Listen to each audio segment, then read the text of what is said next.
Everybody ready? Good afternoon. My name is John Lenzner. I am the acting United States Attorney for the District of Maryland. I'm joined this afternoon by Orville Green, who is the ASAC for the Drug Enforcement Administration and also the Strike Force Commander.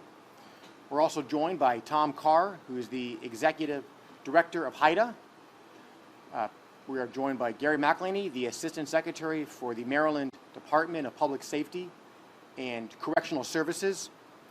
We're joined by Commissioner Michael Harrison from the Baltimore Police Department, Chief Melissa Hyatt from the Baltimore County Police Department, State's Attorney Marilyn Mosby from Baltimore City, and State's Attorney Scott Schellenberger from Baltimore County.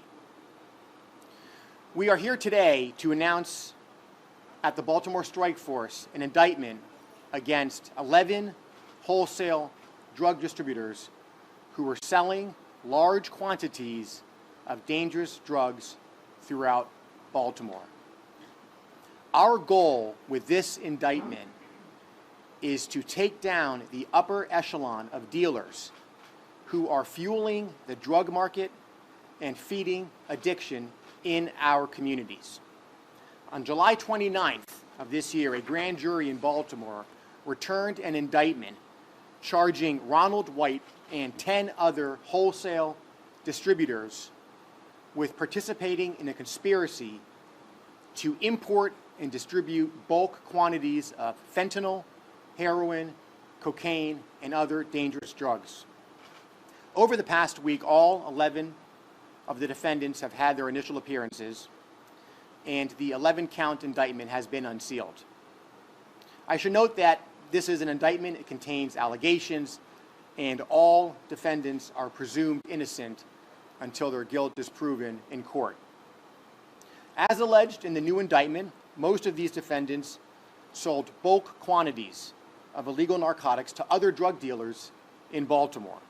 And the narcotics were then resold and made their way through the distribution chain until they were eventually sold to customers on the streets.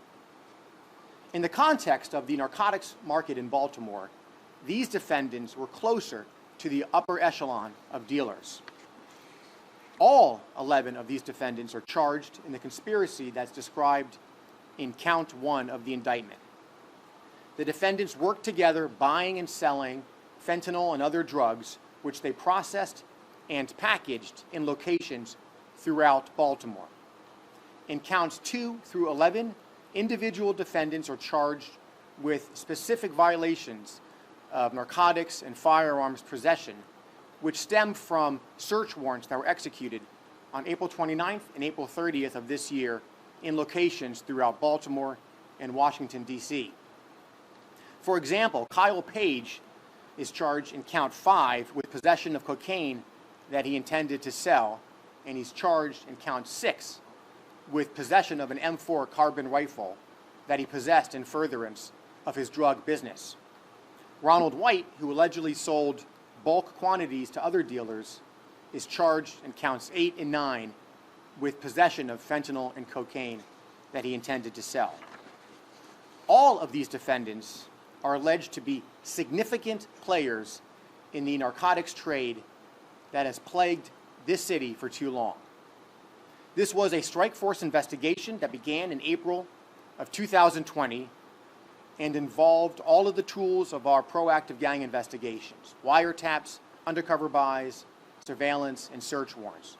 You can see to my left, to Mr. Carr's left, a chart that shows some of the locations that were searched back in April when we executed search warrants pursuant to this investigation.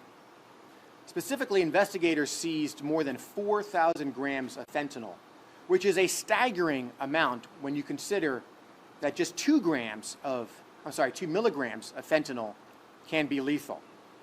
They also seized more than 10 kilograms of cocaine, firearms, and more than $700,000 in cash. Keep in mind that these amounts that were seized were just on 1 or 2 given days.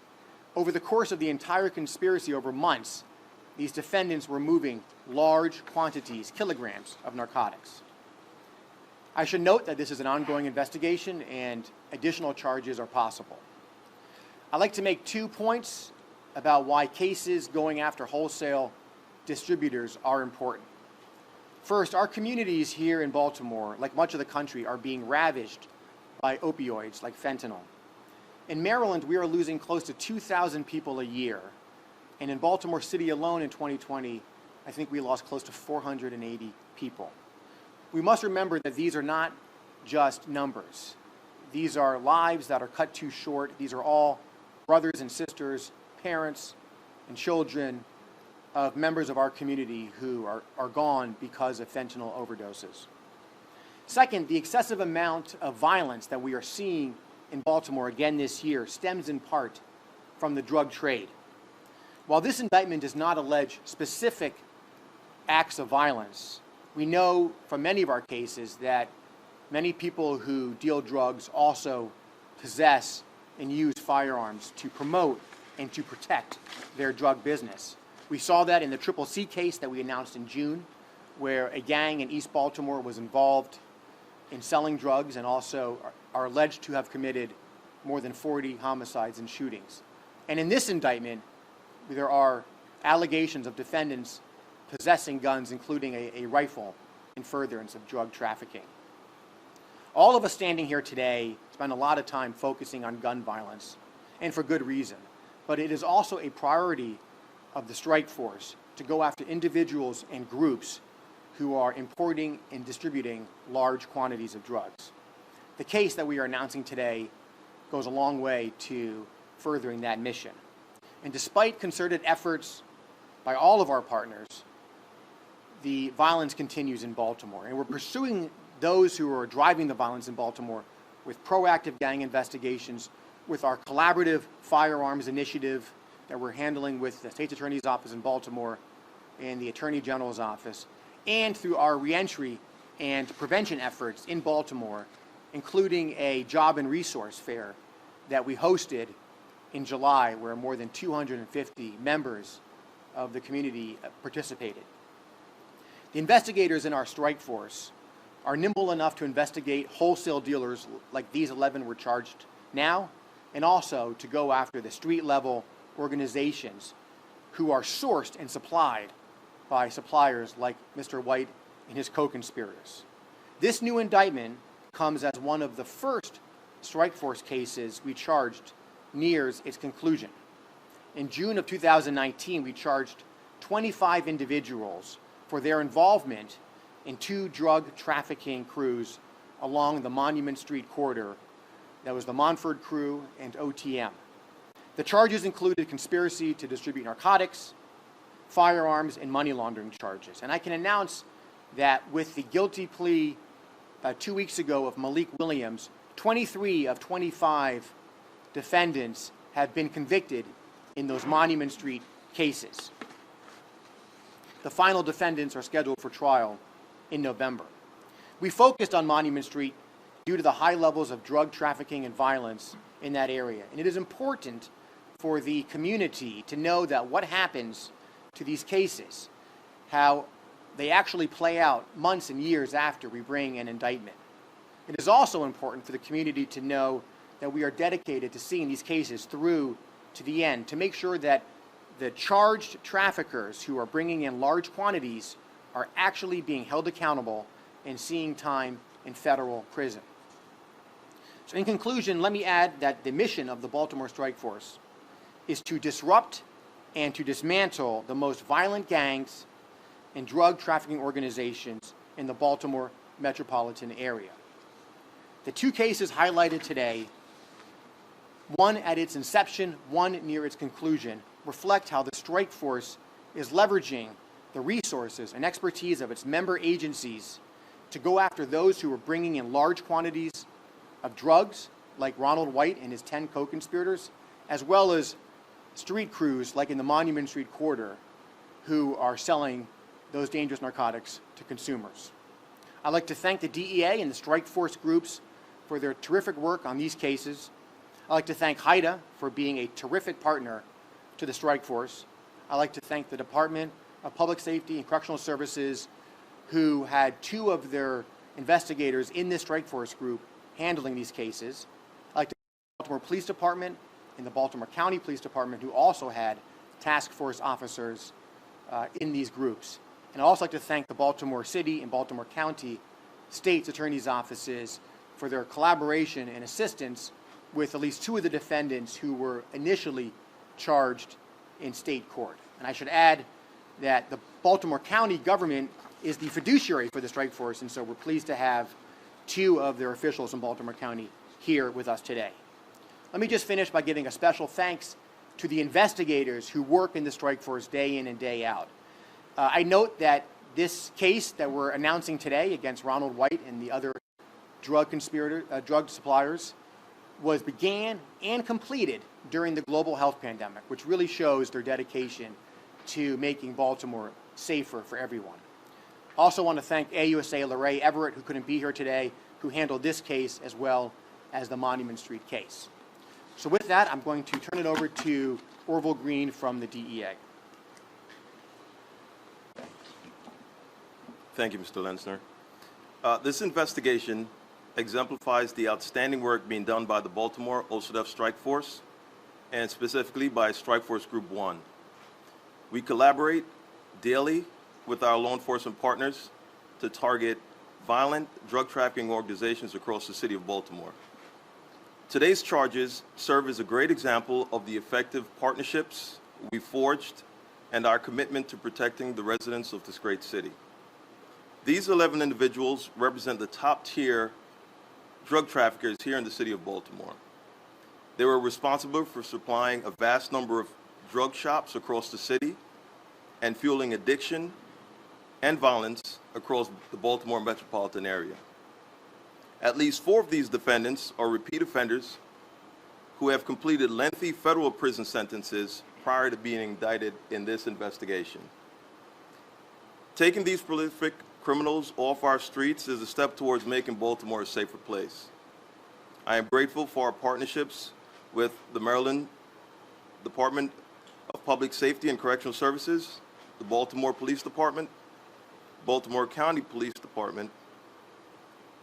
Here in Baltimore OCDF Strike Force, we will continue working with our federal, state, and local law enforcement partners to make Baltimore a safer place to live. Thank you.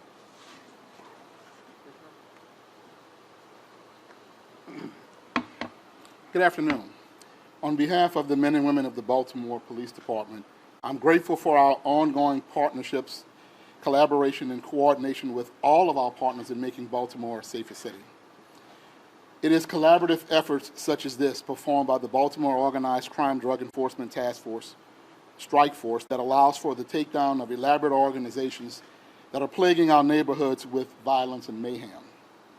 This case is a great example of continuous collaboration and partnership with our law enforcement to help make Baltimore safer. Drug trafficking not only fuels violence in our city, but further victimizes the vulnerable demographic of substance abusers who've also lost their lives at the alarming rates due to overdoses.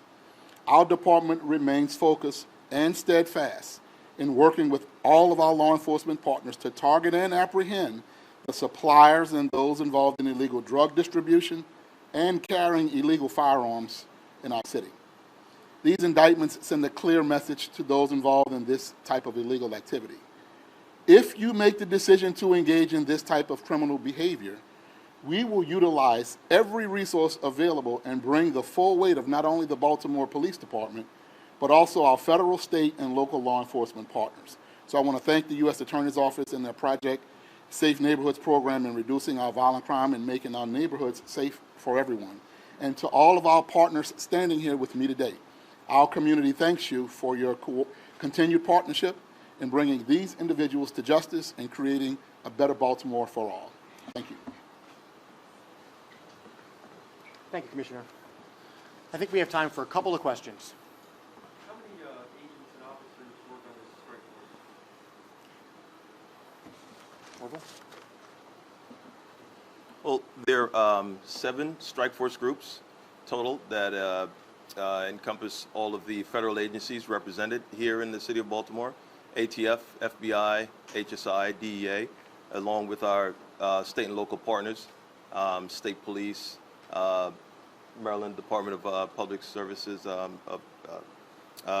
DPSCS, as well as obviously Baltimore City, Baltimore County, and a lot of other local departments across the state. I'm trying to get a sense of how many people there are within those 7 groups. Is it 25, is it 50, is it 100? So within the 7 groups, it's a little over 100. Let me ask you this question as well. The state attorney's policy is not prosecuting possession, and that's to keep low-level offenders from cycling through and typically receive sentences. But are you seeing on a wholesale level, because selling is still being pursued, that's making it more attractive for buyers and sellers, that environment? Well, I think we have challenges here in Baltimore, right? Because it's a huge user demographic that exists here. So while I think we all agree that we should be providing services for folks who are addicted, we're also targeting the individuals that are thwarting their recovery, right? So we will continue to target the individuals, the groups that pose a threat here in our city, and we collaborate with the state's attorney's office on pretty much the vast majority of our cases that we work. I guess I'm wondering if you've seen any shifts, or not, since that policy was put in place last year. No, we don't. We haven't really seen any shifts. And Agent Green, what effects on the ground are you seeing after these arrests were made, and how big of a chunk is this from the total drug trade in the Baltimore area?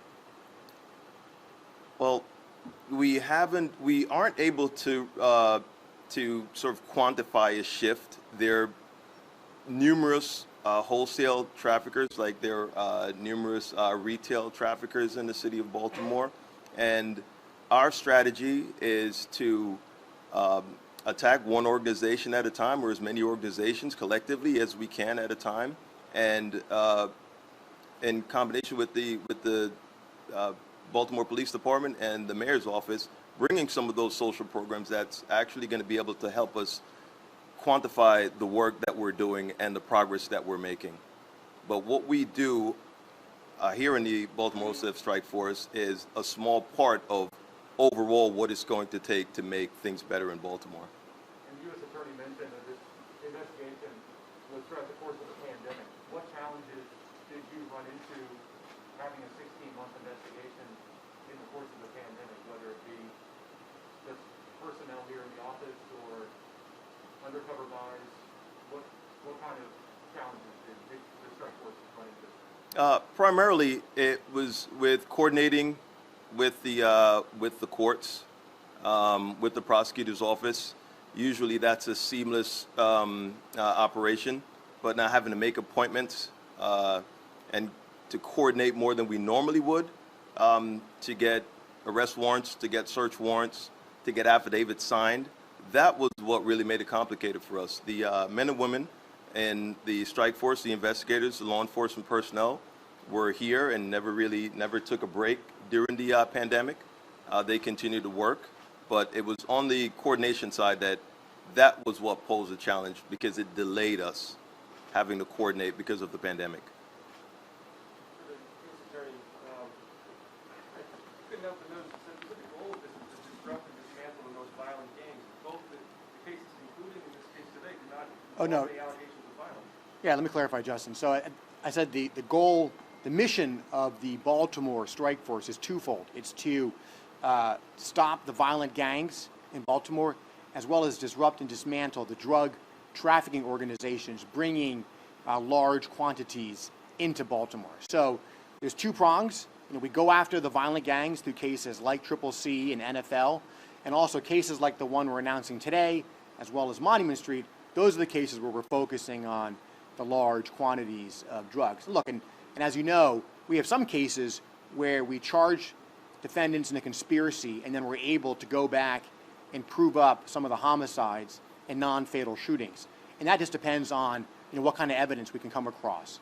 But these 2 cases that I'm talking about today certainly go to the second prong of the Baltimore OCF Strike Force.